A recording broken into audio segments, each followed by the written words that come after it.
guiado tu camino y a tu lado siempre está. Sus promesas cumplirá y a su tiempo lo verás. Eres parte del pueblo de Dios, Él te levantará, te restaurará y tu victoria llegará. Fuiste llamado y escogido, a su voz has respondido. Es tiempo de creer. Centro Victoria, nacimos para vencer. ¿Alguien puede confesar fuerte que la Biblia es la palabra indestructible de Dios? Que yo soy todo lo que ella dice que soy, que yo tengo todo lo que ella dice que tengo y que yo puedo hacer todo lo que ella dice que puedo hacer. Y esta noche una semilla poderosa será plantada en mí y en cada uno de ustedes. Recibimos al pastor Yamil Jiménez con un aplauso. Listo, vamos a abrir la Biblia entonces en el Evangelio de Lucas, el capítulo 8.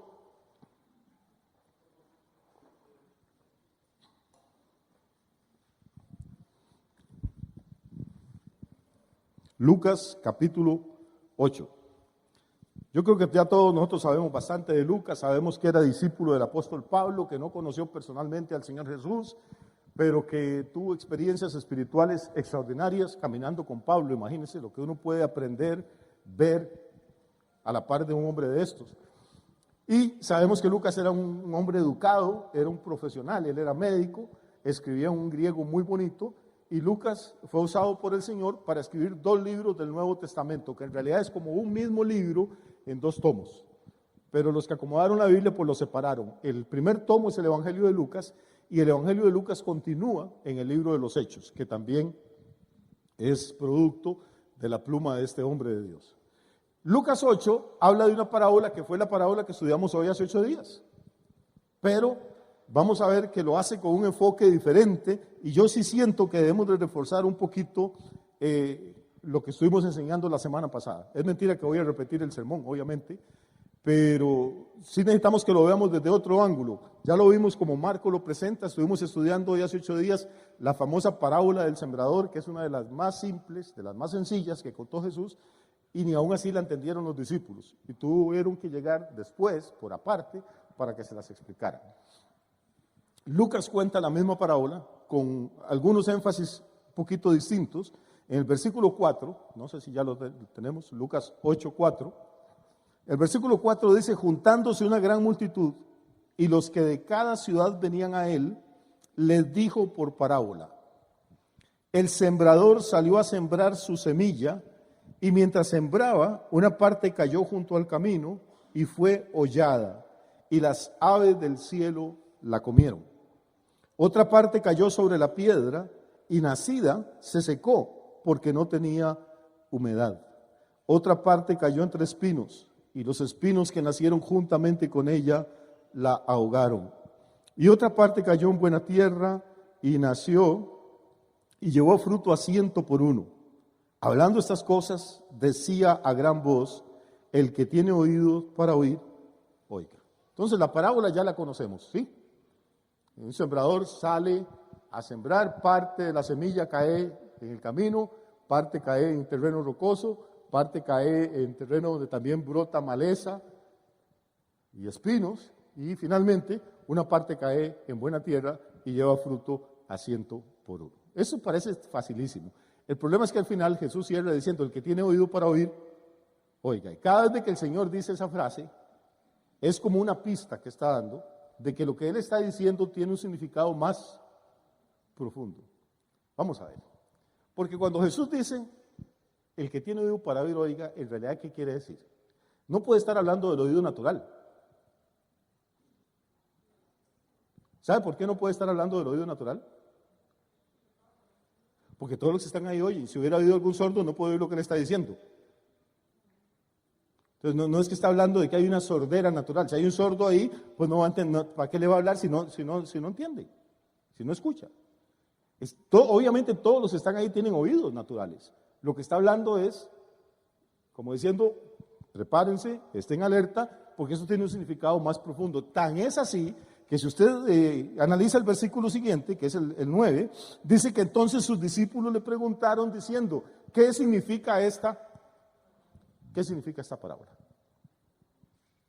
¿Cuáles discípulos? Mateo, Juan, Pedro, ninguno había entendido ni jota de lo que Jesús quería decir con esta historia de la semilla. Y no los critiquemos, probablemente usted y yo tampoco habríamos entendido nada. Qué raro, Jesús. Viene la gente a oírlo y se pone a hablar de agricultura. Viene la gente a oírlo y se pone a hablar de trabajo. ¿Qué le pasa al Señor? Pero no, él dijo, el que tiene oído para oír, oiga. O sea, tienen que afinar el oído, tienen que prepararse, tienen que buscar. Esto tiene otro significado más allá del aparente. Los discípulos le dicen, Señor, ¿qué quiere decir? ¿Qué significa eso que tú enseñaste? Y ahora viene la parte bonita. Ahora Jesús empieza a explicar la parábola. Esto no es el producto de la imaginación de un predicador, de un maestro, de un profeta. Es Jesús mismo explicando el significado profundo. Yo les decía hace unos días que la revelación de Dios, la palabra es como una cebolla, ¿recuerda? Que tiene capas. Usted quita una y abajo hay otra. Y quita esa y hay otra. Y cada una más tierna, más jugosa, con más esencia del sabor. Bueno, pues la primera capa de esta cebolla es una lección de agricultura. Una sale a sembrar y cuando siembra el boleo, pues sí es cierto, un poco de frijoles caen en el camino, otro poco cae en pedregal, otro cayó donde hay malezas y al fin uno cae en un pedacito de tierra buena y tenemos un frijolar. Pues eso todo el mundo lo entiende. Pero ahora Jesús empieza a explicar la otra capa de la cebolla, empieza a explicar la parte espiritual. Y les dice, a vosotros os es dado conocer los misterios del reino de Dios, pero a los otros por parábolas, para que viendo no vean y oyendo no entiendan. O sea que el reino de Dios tiene misterios. Hello, ¿qué es un misterio? Tiene cosas ocultas, cosas difíciles de entender. El reino de Dios tiene misterios y esos misterios no se le van a revelar a todas las personas.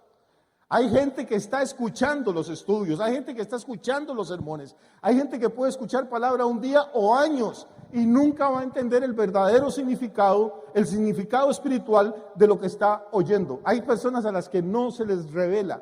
¿Por qué? No sé. Pero ¿por qué Jesús dice que hay gente a la que sí se le revela? Y tengo una pista, nada más es una pista, es una idea, no es que es palabra de Dios, pero a mí se me ocurre. Los otros no entendieron nada, oyeron la parábola y se fueron. Los discípulos no entendieron nada, exactamente igual que los otros, pero se quedaron, hicieron el esfuerzo y preguntaron. Hay gente que piensa que es solo con oír que van a ser bendecidos. Pero hermano, hay que hacer un esfuerzo, hay que preguntar si uno no entiende. Hay que orarle a Dios por sabiduría si uno no la tiene. Hay que buscar un libro, hay que buscar Yo tuve muy buenos maestros, gracias a Dios, y profesores siempre en la escuela, en el colegio, en la universidad. El kinder no, porque no lo habían inventado cuando yo crecía. Pero tenía un maestro en la escuela que nunca nos decía el diccionario, decía el mataburros. No sé si alguno oyó la expresión alguna vez, pero uno preguntaba cualquier cosa y le decía, busquen el mataburros, ahí en la biblioteca hay varios. Y al principio como que yo no entendía, pero sí, es que la forma de él de expresarse era esa, el mataburros. Y si no entiende, ahí hay libros, busque, haga el esfuerzo. La gente quiere que la sabiduría y la revelación de Dios le caigan ya como por ciencia infusa, como que uno hace una oración, Señor, dame sabiduría. Les conté una vez, estaba predicando yo en la ciudad de Cali, en Colombia, que es una ciudad que amo como mi segunda patria, donde Dios me ha honrado y me ha bendecido durante muchísimos años. Hubo un mover de Dios extraordinario en ese culto, una cosa impresionante, hermano. Yo no sé ni qué fue lo que pasó, pero todavía hay gente en muchos países del mundo que estuvo en ese culto y se acuerda. Eran miles y miles de personas, había personas sentadas en los puentes peatonales que cruzaban las calles con las piernas afuera, había gente en los parqueaderos y de la iglesia habían puesto altavoces hacia afuera, no cabían las personas, hermano, se desmayaban algunos sofocados del calor. Yo estaba predicando y lo más extraño es que estaba predicando de finanzas ese día. Y de pronto el lugar empezó a temblar. Y usted puede preguntarle, repito, hay miles de personas que se acuerdan siempre de la reunión en la que tembló. Y tembló solo en el templo, ninguna otra parte. Hay una manifestación de Dios increíble. Cuando terminó todo, vino un peladito, chavaquito joven, no sé, 18, 19 años, sin cara, pastor. Yo quiero tener esa unción, pastor, póngame las manos encima, ore por mí. Esa es la idea que mucha gente tiene del evangelio, hermano. O sea, un tipo, hermano, que probablemente pasa jugando juegos o viendo televisión, quiere que venga alguien de afuera, le ponga las manos para poder él tener un ministerio. Hermano, es que eso no es así. Eso no es así, hermano. Detrás de cada enseñanza donde Dios se mueve, detrás de cada, hay horas, hay meses, hay años, a veces de lágrimas, de batallas, de luchas, de búsqueda, de estudio. Pero la gente quiere ser bendecida sin que le cueste absolutamente nada. Yo me imagino que la multitud que oyó a Jesús, porque habla de que era una multitud, y el versículo 4 de Lucas 8 dice que era una multitud grande. Dice, se juntó una gran multitud, o todos oyeron la parábola, probablemente cientos de personas, pero ¿cuántos volvieron para decirle, Señor, no entendimos nada? Tuvieron la humildad de decir, Señor, explícanos. 12. Entonces Jesús le dice, a ustedes que volvieron, a ustedes que de verdad quieren aprender, a ustedes les van a ser revelados los misterios del reino, a los otros no. La iglesia cristiana evangélica, hermano, ha desarrollado una actitud que a mí se me parece más a la de la iglesia católica que a la del evangelio. Uno de los mandamientos de la Santa Madre Iglesia es oír misa todos los domingos y fiestas de guardar. Ese es un mandamiento de la iglesia. Pero oiga el mandamiento, dice oír misa, nada más oír. No dice ni que hay que entenderla, porque antes era en latín y nadie entendía nada, ni dice que hay que hacerle caso al cura, nada más oír. Si soy yo, ya cumplió. ¿Usted sabe cuántos miles de evangélicos hay en las iglesias, hermano? Que tienen esa doctrina. Ellos no oyen misa, oyen culto. No entienden nada, tampoco van a hacerle caso a nada. Pero no crean que se van a romper la cabeza, que van a buscar un diccionario bíblico, que van a entrar a internet a buscar qué dice ese texto en otra versión de las Sagradas Escrituras. No, ni sueñe con eso. Pero quieren que Dios los bendiga. Pero cuando se les enferma un hijo, lo llaman a uno y dicen, pastor, ¿dónde está aquel versículo que dice que por su llaga fuimos sanados? Y usted cree que si yo se lo digo y usted se lo recita, ya el chiquito se levanta. No, mi hermano, así no funciona esto. Esto no es magia, no es brujería, no es hechicería. Esto es un proceso. ¿Qué le pasa al que no busca? ¿Qué le pasa al que no pregunta? ¿Qué le pasa al que no profundiza? Dice Jesús, entonces no van a entender y no se van a convertir, entonces no van a tener ningún fruto espiritual. Hasta que no cambiemos el chip, hasta que no cambiemos nuestra manera de pensar, hasta que no entendamos, hermano, que esto no es una misa evangélica, sino que es una búsqueda apasionada, dolorosa a veces por entender la voluntad de Dios, por entender la revelación de Dios, que hay que quemarse las cejas. Como para un examen, como para presentar una tesis, como para una cosa, usted sí gasta horas y busca porque si no, no se gradúa. Porque le da un cartoncillo ahí impreso en cualquier lado. Y como por la revelación de Dios no tenemos esa hambre, no tenemos esa pasión. Pero a los que la tienen, dice Jesús, pero a ustedes sí les es dado conocerlos. ¿Conocer qué? Los misterios. ¿De qué? Los misterios del reino. Dios está estableciendo un reino en esta tierra. Le guste al diablo o no le guste, se oponga a quien se oponga. Es que una iglesia no es una iglesia nada más, hermano. Una iglesia es una expresión visible del reino de Dios en esta tierra. Y el reino de Dios es un lugar donde hay autoridad, donde hay provisión, donde hay seguridad. Pero muchas personas nunca van a entrar a esta dimensión simplemente porque no entienden. Vea a Jesús explicando o escúchelo. Versículo 11 ahora, estoy en Lucas 8.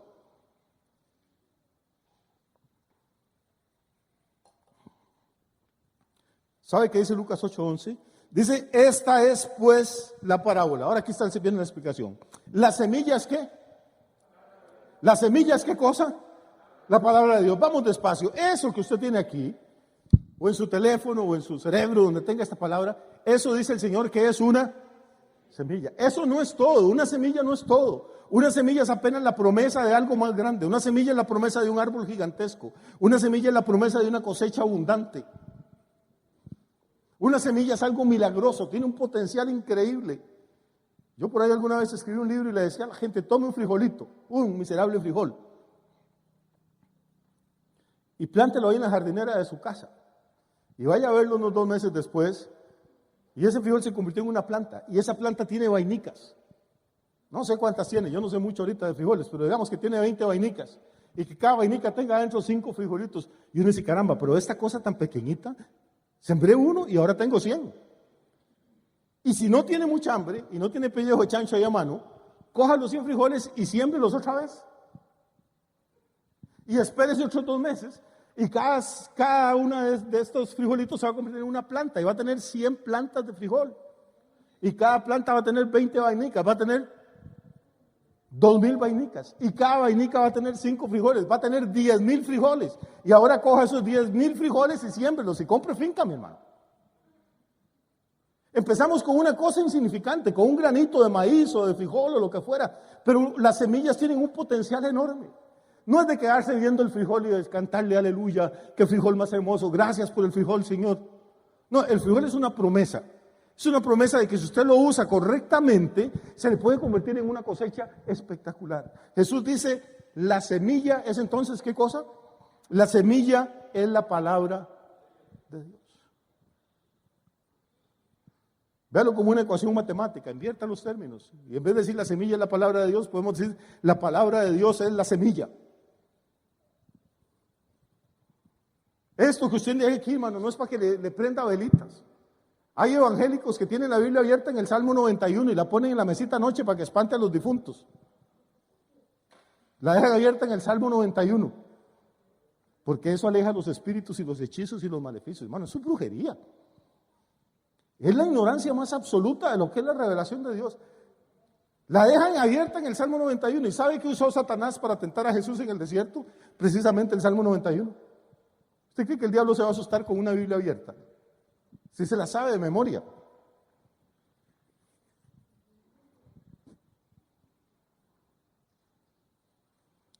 Hemos llegado a unos niveles, hermano, terrible. Uno oye en las iglesias, hermano, cualquier cosa que va a pasar. El hijo va a salir a la calle, papito, lo cubro con la sangre de Cristo. ¿Qué es eso, hermano? Y yo sé que le voy a caer mal a algunos de ustedes. Pero es que toda esta cosa está entrando dentro de las iglesias, hermano. ¿Pero qué cree que usted es la sangre de Cristo? Un paraguas.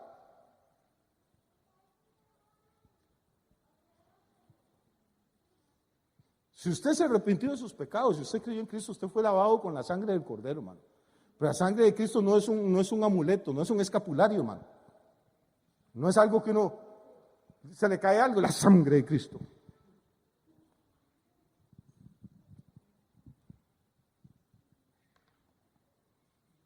Si no entendemos los misterios del reino, si no entendemos la palabra, hermano, vamos a estar usándola de una cosa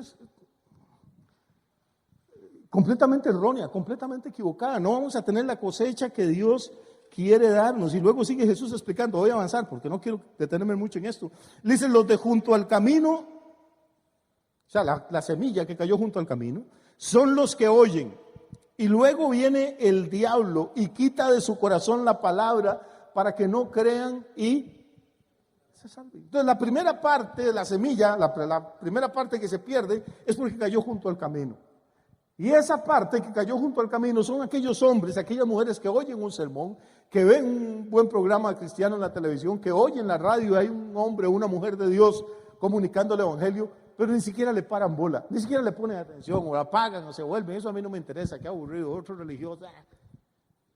El diablo ni siquiera le da oportunidad a la semilla ni de echar, ni de germinar, ni de echar una patita. Viene y se la come, vienen las aves, viene el malo, dice Mateo. Y Lucas es más directo, ni siquiera le dice el malo, dice viene el diablo. ¿Y qué hace? Quita de su corazón la palabra para que no crean y se salven. Quiere decir que no hay otra forma de salvarse si no es escuchando la palabra. Porque la salvación viene por creer en Jesucristo. ¿Y cómo creerán? Dice Pablo, si no han oído. ¿Y cómo dirán si no hay quien les predique?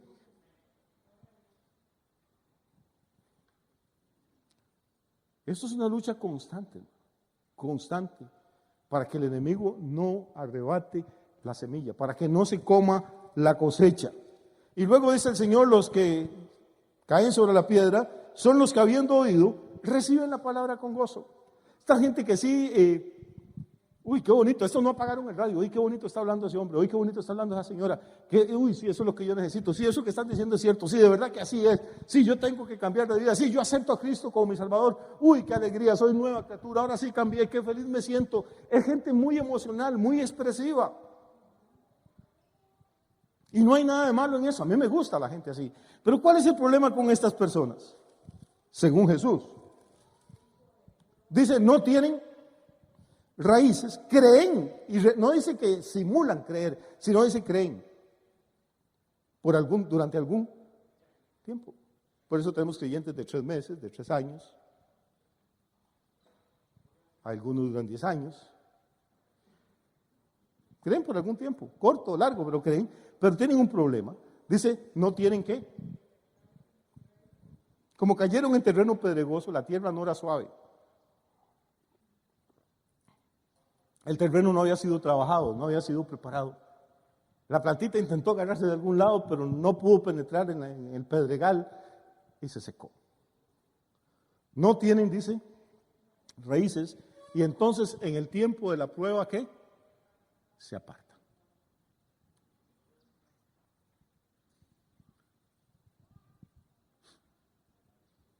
Mi mamá se enfermó, pastor, y yo oré por ella para que Dios la sanara y no la sanó. Dios no existe, Dios no me ama, Dios no me oye, yo me aparto mejor.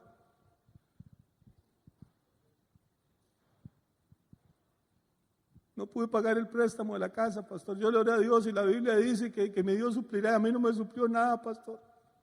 Eso es mentira, lo que la Biblia. Yo me voy a ver, guaro, ahí sí hay verdad.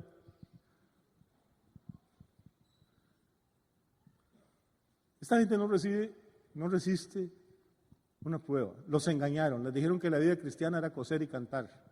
Que usted alzaba la mano y aceptaba a Cristo y eso era un festival de una lluvia de plata y bendiciones. No, hermano, no es así. Jesús está diciéndole claramente, le está explicando a los que se tuvieron la curiosidad de devolverse a preguntarle, está diciendo, mi hijo, hay gente que va a creer por algún tiempo, pero cuando viene la prueba no van a aguantar. ¿Por qué no aguantan? Porque son malas personas. No, son buenas personas, estaban contentos con el Señor, estaban bendecidos, alegres en la iglesia. El problema es que no tenían ¿qué? Raíces, hermano, raíces. Hay gente que tiene raíces pero de amargura. Pero no, aquí está hablando de raíces espirituales, de gente que excavó, de gente que apartó la piedra, de gente que estudió, que preguntó, que invirtió tiempo. Usted puede hacer un examen facilísimo, no solo entre nosotros, puede hacerlo en cualquier iglesia del mundo. Pregúntele sobre todo a cualquier persona, católica o evangélica, ¿qué es lo más importante en su vida? Diosito. Dios es para mí lo primero. Después, hermano, la familia. La familia es algo. Tercero, la congregación, pastor. Este mundo es un paraíso. Si de verdad eso fuera cierto y para todo el mundo el Señor fuera lo primero, la familia lo segundo y la iglesia lo tercero, bueno, esto sería el Edén. En vez de estar rodeado por 4 ríos, el Edén entre el río Jilguero y el río San Isidro, ya sería una maravilla. Pero hermano, si usted quiere salir de esa respuesta cajonera, hipócrita y religiosa, haga otra pregunta diferente. Dígale a la gente, tome una hoja de cuaderno, divídala en 24 cuadritos, cada cuadrito es 1 hora, y escriba a qué le dedica usted más tiempo en su día. Y entonces usted va a ver trabajo o negocios o profesión, 8, 9 o 10 horas. Dormir, póngale otras 8. Y ya se nos fueron 16 o 17. Ver televisión o las noticias o el fútbol, póngame otras 2. Comer, bañarnos. Y entonces al final usted se va a dar cuenta, a veces, de vez en cuando, algún día, aparece ya en una esquinita, leer la Biblia, orar en la casa. Y entonces nos vamos a dar cuenta que esa respuesta automática de que Dios, la familia y la iglesia es, perdóneme la expresión, es pura paja, es algo que tenemos aprendido. Lo que es importante en la vida de uno es aquello a lo que usted le dedica el tiempo. Ahora, pastor, ¿qué está diciendo? ¿Que hay que pasar 8 horas en la iglesia y renunciar al trabajo? No, hermano, no queremos que esto se llene de vagos.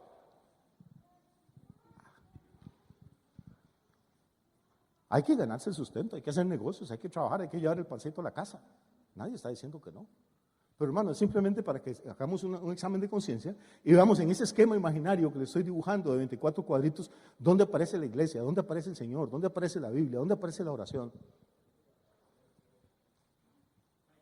Y esto si no se nos atraviesan las vacaciones o un paseo, o llegó la suegra de visita a la casa, o llegó el uno, o llegó el otro, hermano, y al final,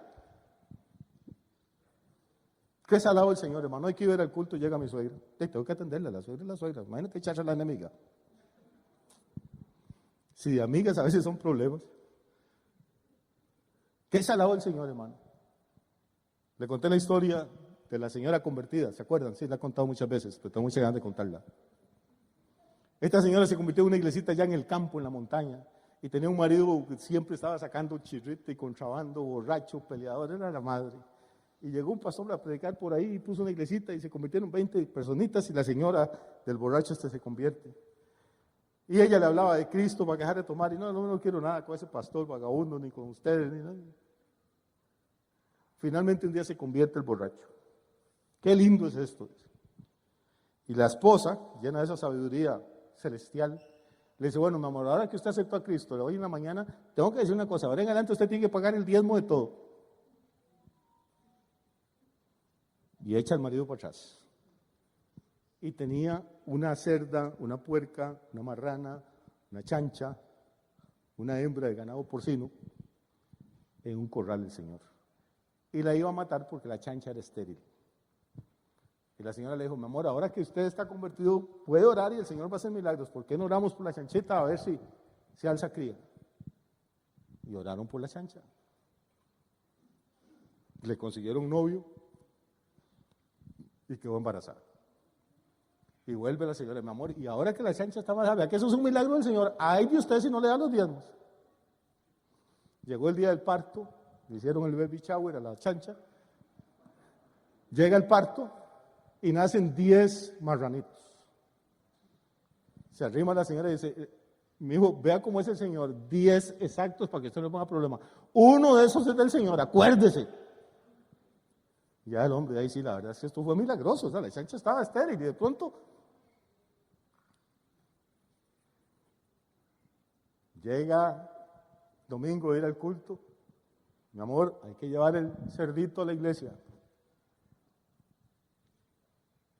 Se va el hombre para el chiquero y vuelve con un chanchito agarrado del rabito. Y el chanchito aplastado como una alfombra. Y dice la esposa con una sonrisa, mi amor, qué salado el Señor. La chancha se dio vuelta y le mató el chanchito de él.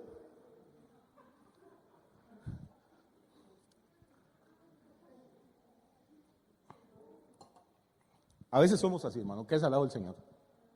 Todo lo que se atraviesa es primero.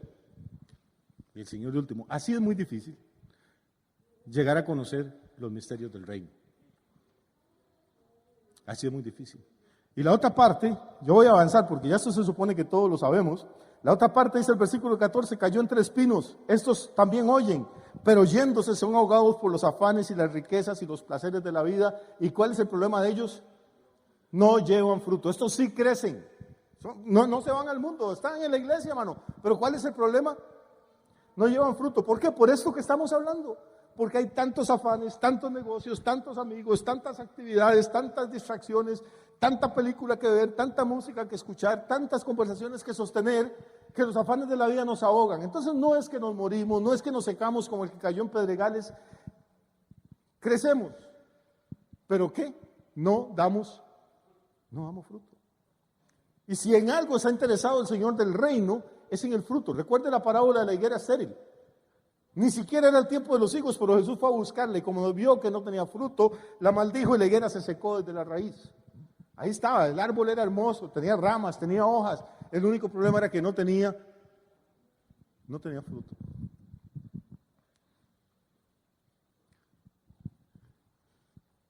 Yo conocí uno de los mejores ministerios que he conocido en mi vida. Es una cosa completamente de Dios. Se llamaban Vino Nuevo. Esta gente creció en todo el mundo, tenían una revelación de la palabra, tenían un equipo de maestros que era una cosa impresionante oír a esta gente enseñando, pero de verdad era de Dios, hermano. Y Dios los honró y los bendijo, levantaron iglesias en Europa, en Estados Unidos, en Argentina, nacieron en América Latina. Y en un lugar de Florida que se llama Fort Lauderdale, tenían una finca grande y ahí construyeron un templo hermoso. Se reunían 2,000 personas. Y en un culto de adoración, hermano, estaba esa gente adorando al Señor y ayunando y una presencia de Dios en ese lugar. Y de pronto se levantó uno de los profetas de la iglesia, hermano, y dijo: he aquí, el Señor de la viña se está pasando en medio de la viña. Todo el mundo pone atención. O sea, ahí está Jesús, está caminando aquí en medio de nosotros, le dice. Y el Señor extiende las manos y toca los sarmientos, toca las ramas, toca las hojas. Pero aquí el Señor no encuentra fruto.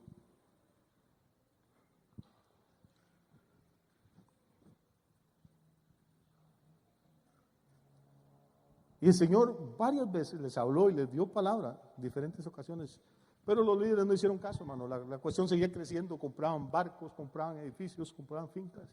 Finalmente hoy usted va a buscar ese ministerio y no existe, no está en ningún país, no está en ninguna cosa. Se concentraron en ellos, dejaron de ganar gente, dejaron de testificar de Cristo. Tenían un mover lindísimo con dones del Espíritu Santo, con ministerios poderosos de Dios. Pero hermano, Dios está buscando, ¿qué? ¿Qué busca? Fruto.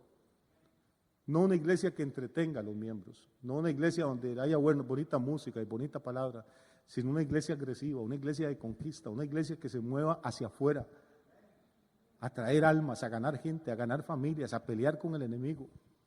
Y ustedes son esa iglesia, ustedes son esa gente. Ese es el ADN de esta iglesia, con eso nacimos, con eso fuimos llamados.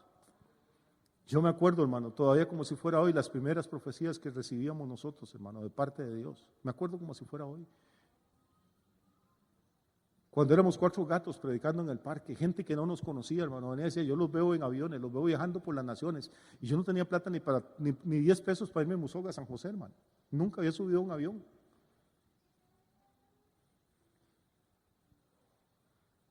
Me acuerdo un gringo que vino una vez y empezó a profetizar y dijo: yo he puesto esta iglesia como una plataforma para bendecir a Costa Rica y a las naciones. Y nosotros no habíamos ido pues, ni a Paso Canoas, hermano, ni a comprar un desodorante. Y pensar ahora que tenemos gente, hermano, sirviendo en tantos países, que hemos ido a tantos continentes. Algunas de nuestras iglesias están sosteniendo un orfanato en el África. Hemos predicado en Asia, hemos predicado en Europa, hemos predicado en todos los países de América, en las Antillas.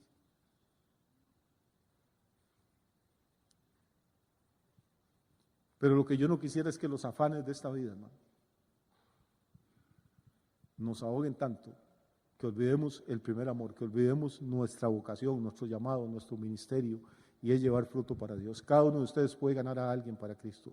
Cada uno de ustedes puede invitar a alguien a su casa a tomar café y hablarle del Señor. Puede invitarlo a que venga a un culto. Necesitamos echar raíces para hacer eso, para llevar fruto. No se puede llevar fruto si no tenemos raíces. Y las raíces significan, tenemos que empezar a dedicar más tiempo a las cosas del Señor, más tiempo a la oración, más tiempo al estudio de la palabra, más tiempo a congregarnos, porque esa es la única forma que vamos a poder profundizar en los misterios del reino, y es la única forma en que vamos a hacer la última clase de creyentes de los que habló Jesús en el versículo 15 de Lucas 8. El Señor dijo: mas la que cayó en buena tierra, estos son los que corazón bueno y recto retienen la palabra oída y dan fruto ¿con qué? Hay 2 palabras claves ahí. Primero, Jesús dice que dar fruto es una actitud del corazón, un corazón bueno y recto. Y luego habla algo, dice retener. ¿Qué es retener? Guardar, conservar, proteger, retener. ¿Qué es lo que hay que retener? ¿Perdón? La palabra oída. ¿Qué es lo que el enemigo quiere hacer? Robársela. ¿Cómo le contrarrestamos eso? Reteniendo. Retener es conservar lo que tenemos. Antes de ir más adelante, primero tenemos que conservar lo que tenemos. Antes de que usted pueda hacer más capital, primero tiene que saber guardar y proteger el que tiene ahora. Si usted tiene una relación de familia, de matrimonio, tiene que retener su matrimonio, retenga lo que tiene ahora. Tal vez su mujer no es perfecta, me imagino que no. Supongo que su marido no es perfecto, estoy seguro que no. Pero hemos de retener lo que tenemos ahora. Hay cosas que ya quedaron en el pasado, ya no podemos remediarlas, pero lo que hay ahora, reténgalo. Si usted tiene un don, si tiene un llamamiento, hermano, reténgalo. Si está recibiendo palabra de Dios, reténgala.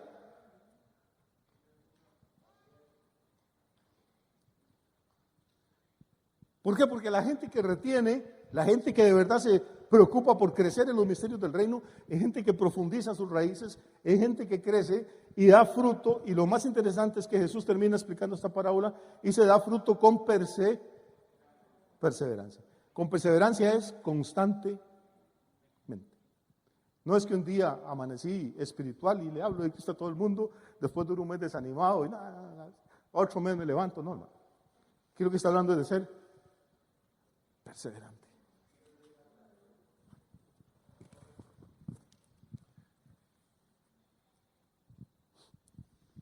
Hay árboles que a mí me impresionan.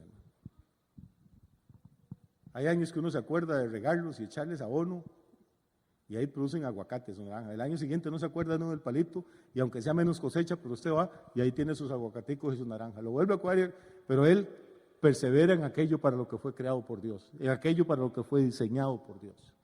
Usted fue diseñado o diseñada para llevar fruto y fruto en abundancia. Usted tiene capacidad de Dios, usted tiene la habilidad para aconsejar gente, para ministrar, para orar por personas, para darle una palabra de ánimo al que está abatido. Tiene el poder en su boca está el poder de la vida y de la muerte. Usted tiene el poder en su boca para dejar encerrado a una persona en sus pecados o para hablarle de Cristo y libertarlo y que conozca la vida eterna. Eso es lo extraordinario de ser creyente. Termino. Jesús habla de, sí, alguien dice que Jesús habla de 4 clases de semilla. Eso es mentira. Jesús habla de una clase de semilla. La semilla es la palabra de Dios y no hay 4 clases de palabra de Dios. Lo que es diferente no es la semilla, son los terrenos. Uno cayó junto al camino y esos son los que no le entienden, dice Mateo 13. No dice que no oyen, sino que no entienden. Y viene el malo o viene el diablo y la arrebata. Otra cae en terreno rocoso. Se alegran, se emocionan, son muy emotivos, pero no tienen raíces. Y cuando vienen las pruebas, los ahogan. Y otros caen en un terreno donde están creciendo también la rabiguana y la maleza. Y a esto no los matan las pruebas, los matan los afanes, las tentaciones, los afanes de este mundo. Pero bendito sea Dios, aunque 3/4 partes de los que oyen la palabra no produzcan fruto, hay esperanza. Jesús dijo que había por lo menos un 25% que caían en terreno bueno. Y esa gente es la gente que retiene la palabra. ¿Cómo sé yo si soy buen terreno o no lo soy? Número 1, retengo la palabra. Y número 2, tarde o temprano, tengo que empezar a dar fruto. Y voy a perseverar dando fruto hasta que Cristo venga. Yo estoy convencido, y se lo digo de todo corazón, que ustedes son buen terreno. Ustedes han pasado por pruebas, han pasado por luchas, han pasado por cosas difíciles y aquí están. Tal vez no todos los días nos hemos sentido muy victoriosos. Tal vez todos los días no hemos sido fieles a Dios. Tal vez no todos los días hemos sido muy espirituales. Pero a veces dando una gran cosecha, a veces apenas una triste naranjita, pero hemos perseverado. Y aquí estamos por la gracia de Dios. Y Dios honra eso, porque ese es el propósito de Él para nosotros. Centro